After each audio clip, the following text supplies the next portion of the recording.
So let's talk about vaccines. I'm glad that you chose vaccine as one of your processes that you wanted to study. So Eric Topol is a very important scientific communicator, and I really highly recommend Googling him. He has a podcast, and every so often he has very, very good podcasts. One of the podcasts that he has is on the history of vaccines, and it's worthwhile listening. And this is a slide from his presentation on his podcast. We all know that the COVID vaccine took less than a year or just a year to develop, right? So sab log puchte hain, everybody asks, why did it take a year and why does it take 10 years to develop drugs, and what was so different in COVID? And there are lots of reasons. The world was very collaborative at that time. There was a desperate need, it was an emergency, all kinds of things happened, and so many reasons why COVID took 1 year. But for the average, most vaccines that have been developed have generally taken about 10 to 15 years on an average. There are some vaccines which have taken longer. One of the most remarkable vaccines that has been approved just last year, 2023, was the RSV, respiratory syncytial virus vaccine, which causes a lot of respiratory disease and death in children and very older adults, RSV vaccine. And it has taken 65 years to develop this vaccine. Right? So why did it take 65 years? I'll show you that later. We've already gone through this process where we talked about the steps involved in vaccine development involve process development, pharmacology, toxicology, clinical trial, and regulatory. Right? See, these are all the various steps involved. And I told you about the IND, investigational new drug product. Right? After you finish everything, after you finish all your toxicology clinical trials, then you submit what is called a BLA, which is a biological license application, or if it's a chemical drug, it is a new chemical entity, right? So chemistry, the regulation is separate for biologics and is different for chemistry and is different for natural products. So we'll talk about those separately. But this is what a BLA contains. It contains adherence to CFR stands for Code for Regulation, which means this is the law of the land. Right? Drug and Cosmetics Act. It is an act passed by Parliament. Right? So you have to follow the law. The second is you have to provide clinical data to show efficacy and safety. You have to demonstrate a manufacturing process. You have to have the criteria for lot release, stability. You have to have a label. And then environmental assessment of the manufacturing facility so that the quality is good, right, of the manufacturing process. Then what happens is the FDA invites an advisory committee to advise them on whether to approve the drug or not. And that is the role play that you will do when you do your presentations. The team who is presenting will be the presenters, and the people who will be asking the questions will be the advisory committee, and you will have to vote after the presentation on whether to approve the drug or not. And then there will be risk management. Next week, Ravi Khare will come and talk to you about how to plan for risk assessment. Okay. What is the material science of vaccines? And this is all, many of these, especially because of COVID. Live virus, inactivated virus, virus-like particles. We talked about mRNA, many different processes, right? How to make vaccines. This is my one slide of basic immunology. To be able to understand vaccines, you need to know a little bit of immunology. And most of you from what your background was, I assume you have not really taken a deep immunology class. So let me tell you in one slide what basic immunology you need to know for making vaccines. In this slide, an antigen, for example, influenza virus. We get infected with influenza virus, right? Influenza virus will be taken up by a macrophage in the lymph node, which is then processed and presented by structures called the MHC class 1 and class 2. And these antigens are presented to CD4 positive cells shown here in green. And when the CD4 positive cells get activated, then they will secrete other cytokines like interferon gamma or IL-4. If it secretes IL-4, then it induces B cells to make antibodies. If it secretes interferon gamma, then it helps CD8 cells to become cytotoxic T cells. So why do we need both? Because you need antibodies to prevent the virus from going inside the body. So antibodies will be neutralizing. But if the virus does go inside the cell, right? If the influenza virus goes inside the lung epithelial cell, then an antibody is not sufficient. You need a cytotoxic T cell to kill the virally infected cell.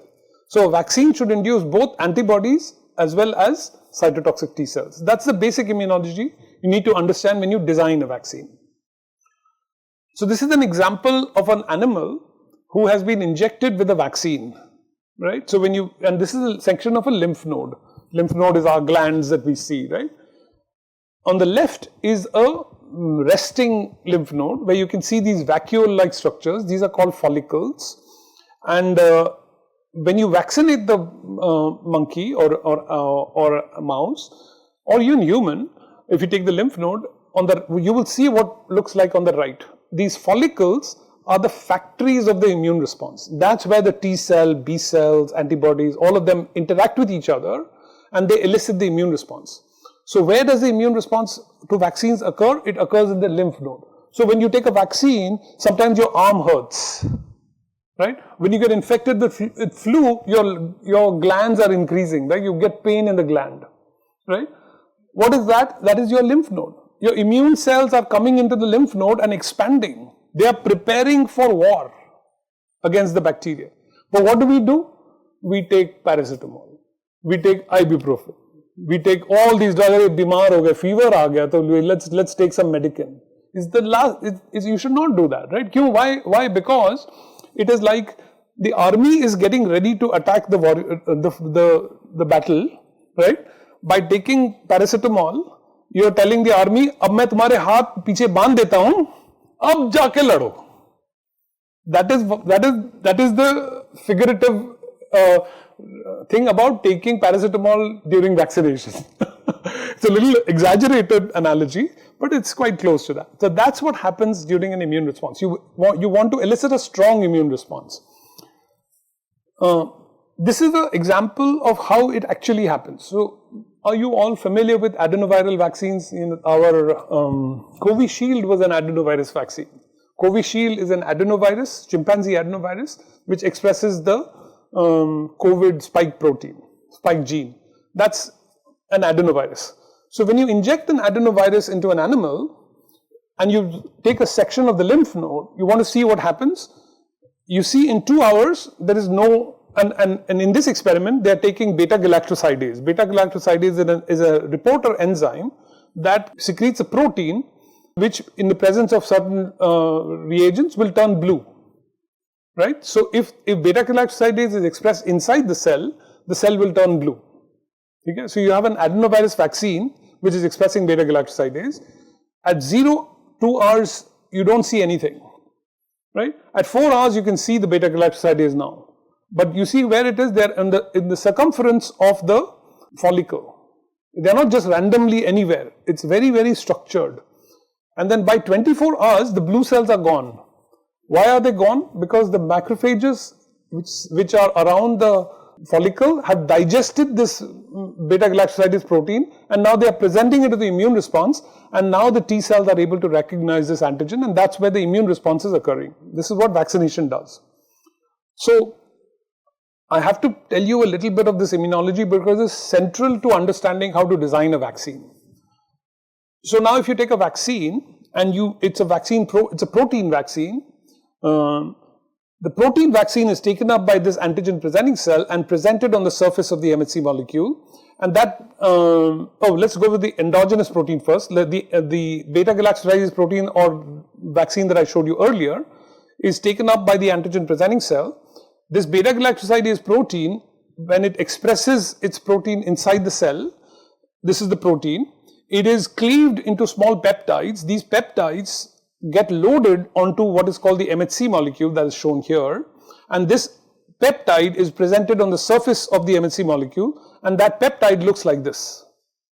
So to the T cell in the lymph node, this is the peptide and this is the MHC molecule, and that is what is being presented to the T cell, and that's how the T cell recognizes the dengue peptide. So when you think about vaccine design, right? I don't know how many genes the dengue has over the top of my head, but let's say it has 50 genes, right? It has 50 different proteins, right? Which protein are you going to make the vaccine against? You don't know which vaccine, which one elicits the protective immune response. You have to study all 50. And you have to, and even if the protein is very big, each protein is going to have at least 2,000 different peptide, small sequences. Which of those 2,000 are going to be presented in this antigen presenting cell that would elicit the right T cell to elicit the right immune response? It's a huge data analytics problem, isn't it? Which antigen are you going to make the vaccine? So this is all part of the academic research that is done to identify this is the antigen that works best to make the vaccine. So this is all design of the vaccine. So a lot of thinking goes into the design. That was MHC class 1. For the MHC class 2, the antigen is taken up through exogenous means and it is presented to B cells. So that to MHC class 2, that activates CD4 cells. So endogenous proteins expressed on MHC class 1 activate CD8 cells. Exogenous proteins are taken up by activate CD4 cells. B cells can recognize antigen directly, right? There's a whole course on immunology that I teach later. If you're interested in that course, we can do it offline, we can do it later. I'll be happy to teach. It's also a 20 lecture course. It's fun to learn immunology also. We can do that separately. But for this course, for this vaccine class, this is good enough. Any question on so what we've done so far? You understood. So I'll tell you what you should have understood. You should have understood that when you develop a vaccine, you have to express the antigen in some kind of a vector, whether it's mRNA, adenovirus, protein, or something. You have to develop it. You have to design the vaccine. Okay? When you design the vaccine, you have to know which portion of that pathogen. First of all, which protein of that pathogen is eliciting the protective immune response, and within the protein, which portion of the protein epitope is required to elicit the protective immune response that you're going to manufacture the vaccine for, right? So all of that is design and discovery. So this is all discovery part of the drug development process. Okay?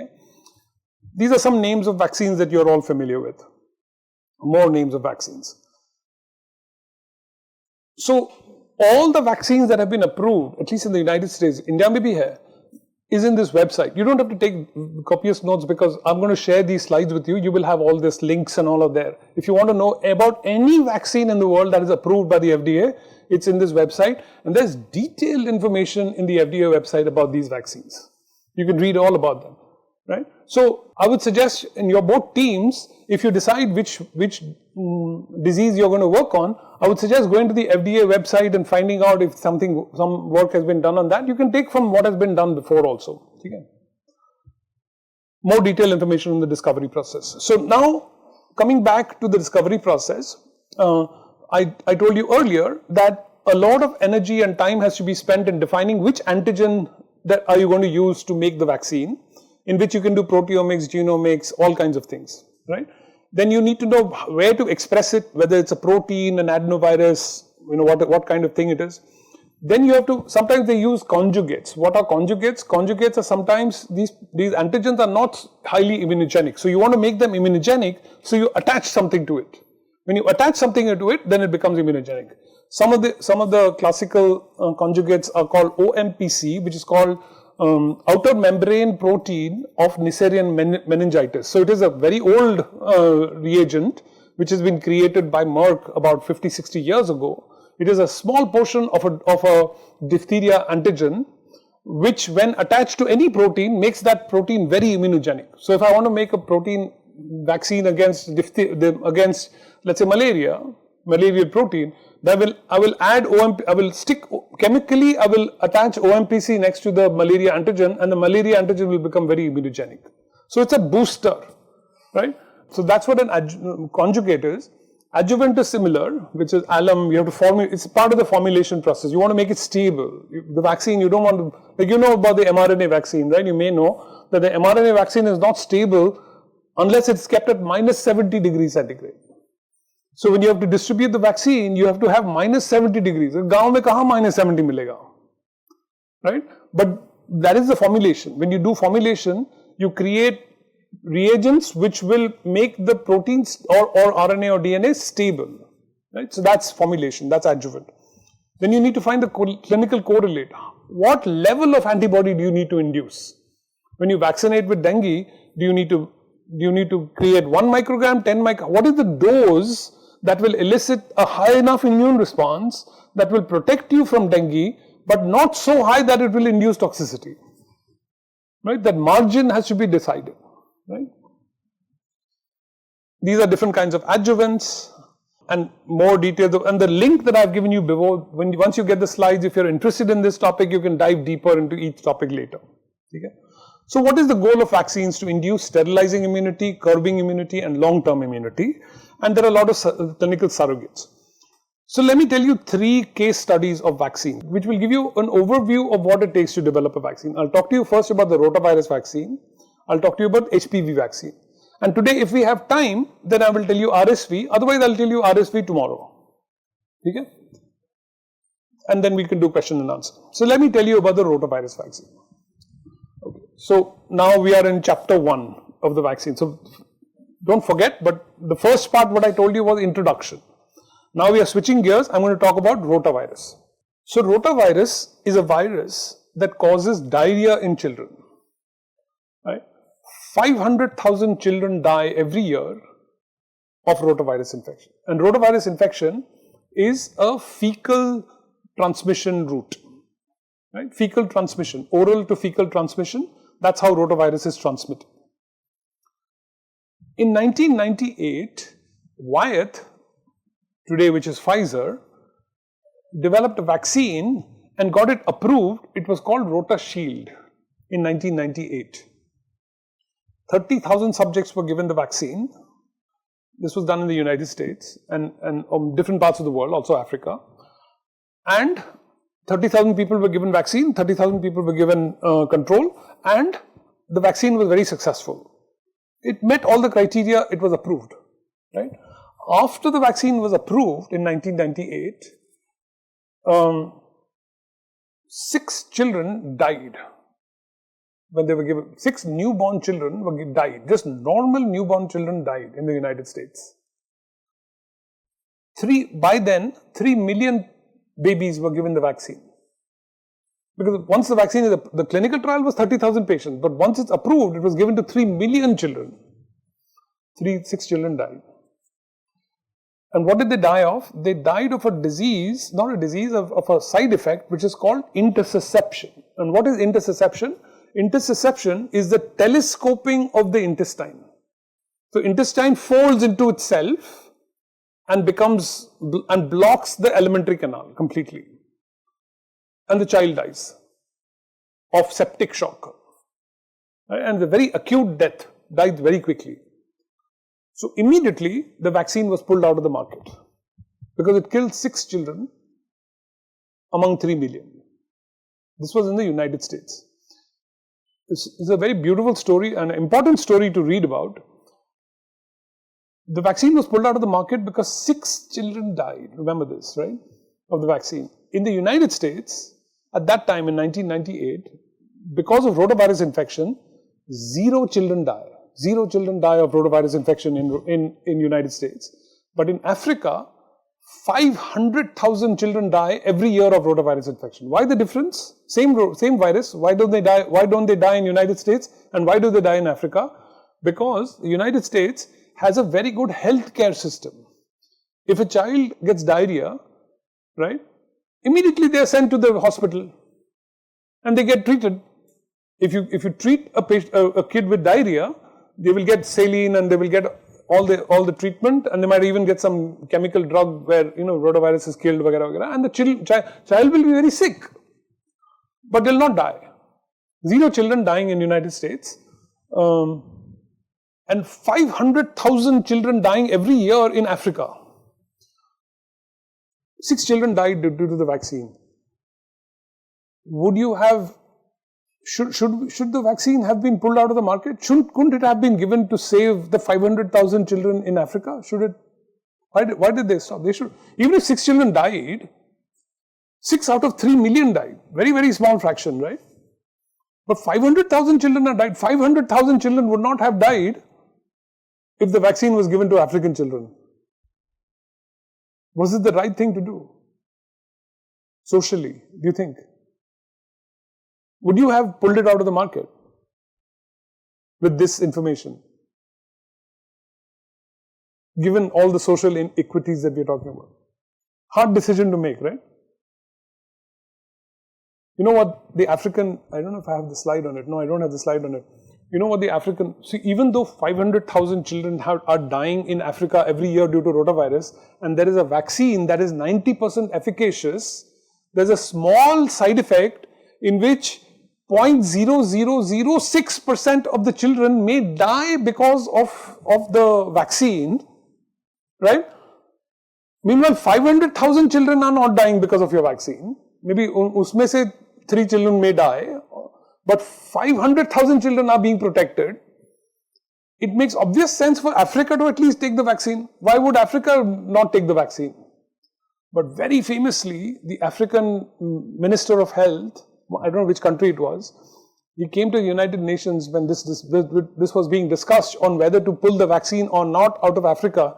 The African minister came very famously and said, if the vaccine is not good enough for an American child, it's not good enough for an African child. Huge statement. But for the next 6 years, actually 10 years, 500,000 African children died because there was no vaccine. Society is really completely messed up, isn't it? When we think about politics and equity and all of that. So anyway, this is the story. It's a beautiful story to read. The book that I've written a whole chapter on this story. Okay, fast forward. Let's keep to the science. So fast forward, in 1998, a very important decision was made by Merck. And I was very, very fortunate to be there at Merck at that time and developing the vaccine. And they developed a vaccine for rotavirus, this is the design of the vaccine. Rotavirus has 4 strains.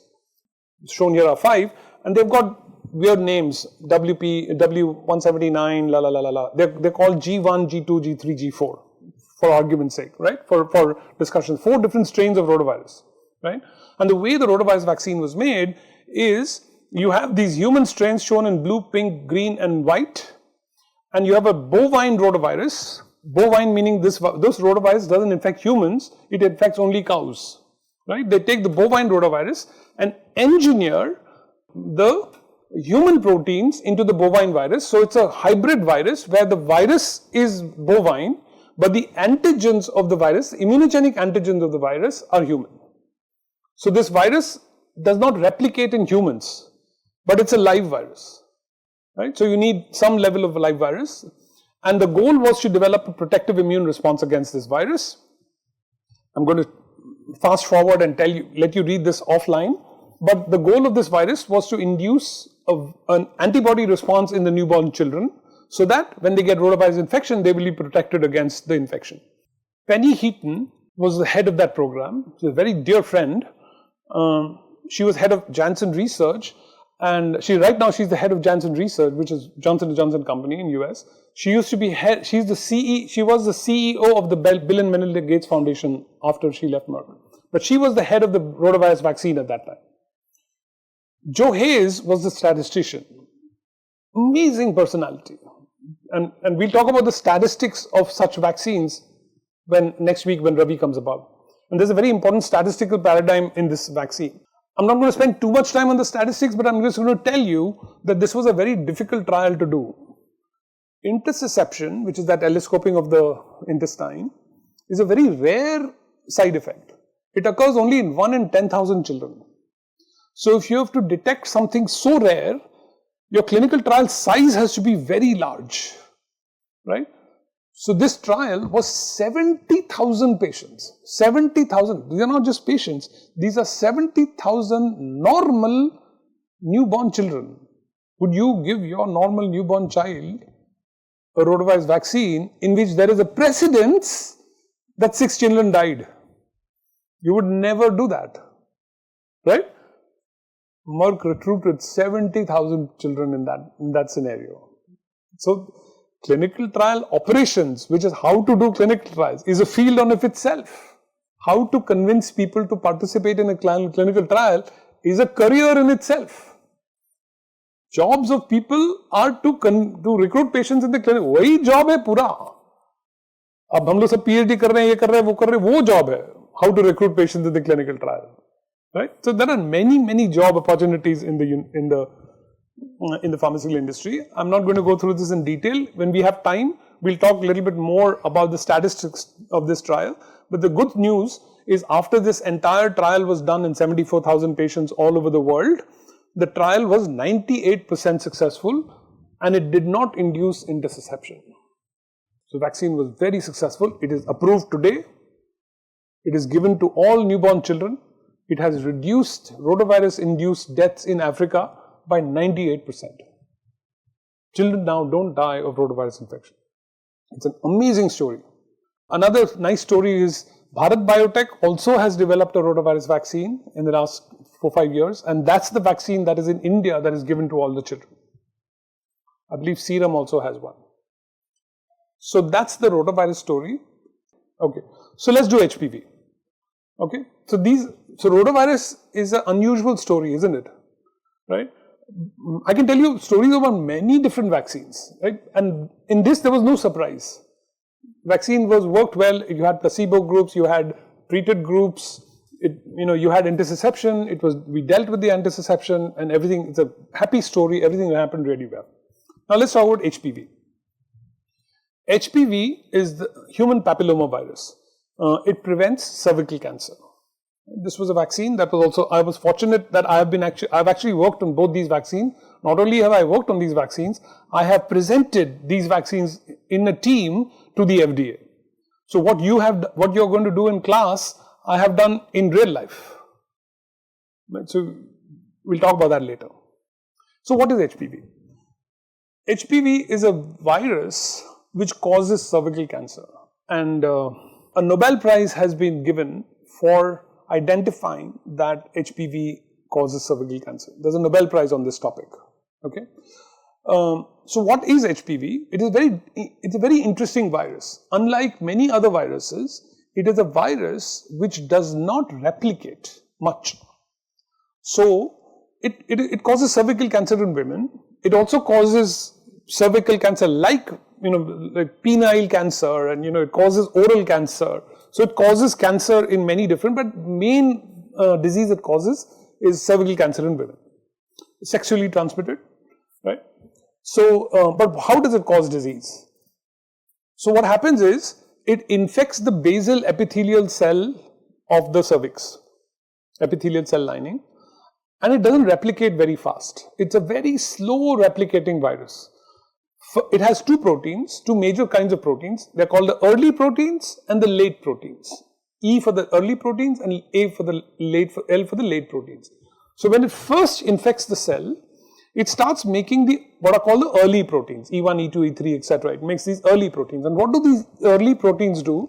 Rather than making more viral particles, because it needs lots of virus particles, it needs the L proteins to make the envelope. The L encodes for the envelope. So unless it has the envelope, you can't make viral particles. So the early proteins, they interfere with the cell cycle machinery, especially with the cell cycle of replication. So E1, for example, or E6 binds to P53, right? And when it binds to P53, it causes mutation. It induces E6 and E7 proteins cause mutations in the epithelial cell and transform the epithelial cell into a cancerous cell. That's why you get cervical cancer, right? Because the E6 proteins are inducing mutation. And when the mutation occurs, and once the cell is transformed, the cell starts growing uncontrollably. Now when the cell starts growing uncontrollably and it's growing fast, then the L proteins are made, late proteins are made. Now virus particles are made, and now this virus now goes and infects other cell types. So this is the pathology of cervical cancer. And from a timing perspective, what happens is, for the virus to start replicating at the high rate, it takes 20 to 50 years. So a woman might be infected with HPV in her teens or early sexual active period, right? But the manifestation of cervical cancer won't occur till you are much older. And that's because this transformation process happens very slowly, right? So that's the pathology of cervical cancer. So what should the vaccine do? The vaccine should prevent HPV from entering the cervical cancer epithelial cell in the first place. If you develop an antibody response and you prevent the virus from entering the epithelial cell, there will be no transformation. So the purpose of the vaccine is to develop a vaccine which protects it from entering the epithelial cell.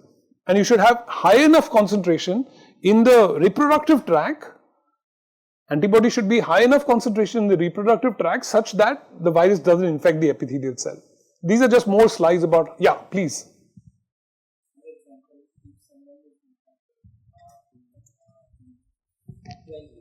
12 years. He took vaccine in 18 years or 20 years. So, what? Very good question. What is the? So it's a very excellent question. So the question is, from my understanding, if the person was infected at 12 years of age, but vaccine was given at 18 years of age, then the vaccine will not protect. Once the virus is inside, the vaccine cannot protect. Yes, follow up. So, for example, if you have to approve the vaccine, and how you prove that it is that person we are giving vaccine that is already infected? Very excellent question. So I'll tell you the answer to that question, but I'll show you more details later. In the clinical trial, when we were doing the clinical trial, there was an extreme care to make sure that the person is not infected with HPV by developing an assay which measures antibodies. So you have to be HPV antibody negative.